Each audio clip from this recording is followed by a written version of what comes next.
Boa tarde, pessoal. Bem-vindos ao canal Polímata, onde desvendamos as histórias que moldaram a nossa realidade. Hoje vamos mergulhar no evento de 1983 que, sem exagero, decidiu se você estaria aqui assistindo a este vídeo. Imagine por um instante, 26 de setembro de 1983. Os sistemas de alerta nuclear soviéticos disparam, indicando um ataque iminente dos Estados Unidos. O protocolo? Revidar. Mas um homem, o tenente-coronel Stanislav Petrov, no Centro de Comando Secreto Serpukhov 15, fez uma escolha impensável. Ele desobedeceu. E por essa decisão solitária, o mundo não foi varrido do mapa. Para entender a gravidade daquele momento, precisamos voltar um pouco no tempo. 1983 foi um dos anos mais tensos da Guerra Fria. O presidente do ZSRR, Ronald Reagan, havia acabado de chamar a União Soviética de Império do Mal. Sua iniciativa de defesa estratégica, apelidada de Guerra nas Estrelas, aterrorizava Moscou. A paranoia era palpável. Semanas antes, os soviéticos derrubaram um voo comercial sul-coreano, o KAL-007, matando todos a bordo, incluindo um congressista americano. O mundo estava no limite. Um erro de cálculo poderia ser fatal. Cada lado via o outro como iminente ameaça nuclear. Stanislav Petrov era um tenente-coronel da Força de Defesa Aérea Soviética, um homem de raciocínio lógico e profundo conhecimento técnico. Sua função era crítica, oficial de operações no comando de Serpukhov 15, uma instalação ultra-secreta fora de Moscou. Ali, ele monitorava o sistema de alerta antecipado via satélite soviético, conhecido como O, em russo para olho. O OKO era a primeira linha de defesa contra um ataque nuclear. A responsabilidade de Petrov era analisar os dados e, se confirmasse um ataque, reportar imediatamente à cadeia de comando para a retaliação. A precisão e a frieza eram cruciais, mas a humanidade viria a ser o fator decisivo.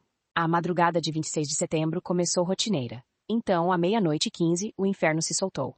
O sistema OKO, através de seus satélites Cosmos, disparou um alarme. A mensagem clara: lançamento de míssil.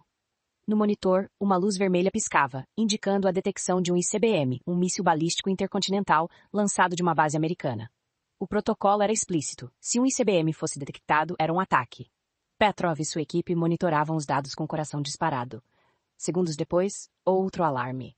E mais um, até que 5 mísseis foram identificados, voando em direção à União Soviética. O primeiro instinto de qualquer militar seria seguir o protocolo à risca, relatar o ataque. Mas Petrov, um homem com um dom para a intuição e uma mente treinada em engenharia, hesitou. Algo estava errado. Por que apenas 5 mísseis?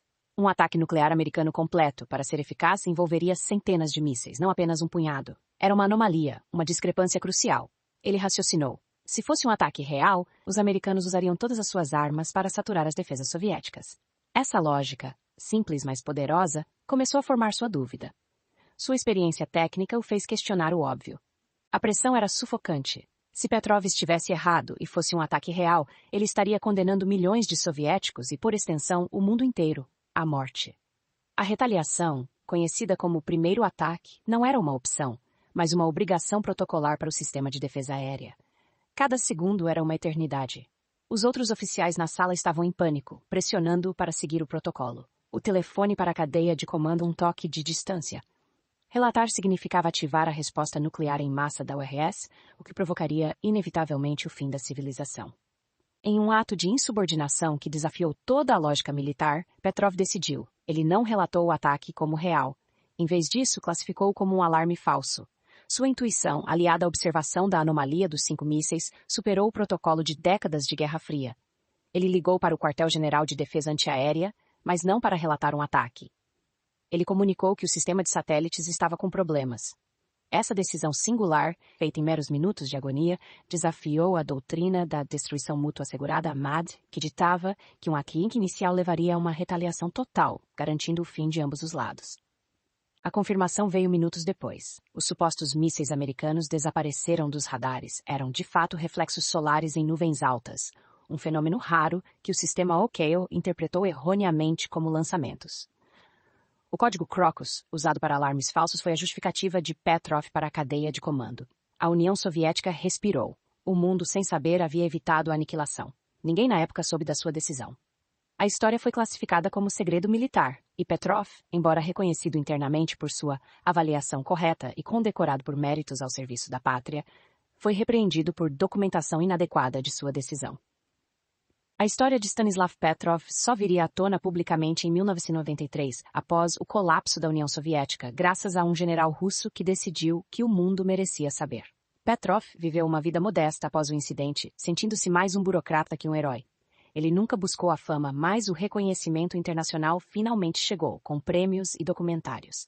Ele faleceu em 2017 aos 77 anos em sua casa nos arredores de Moscou. O homem que salvou o mundo da aniquilação nuclear nunca se viu como um salvador, mas sim como alguém que fez o seu trabalho e, crucialmente, pensou.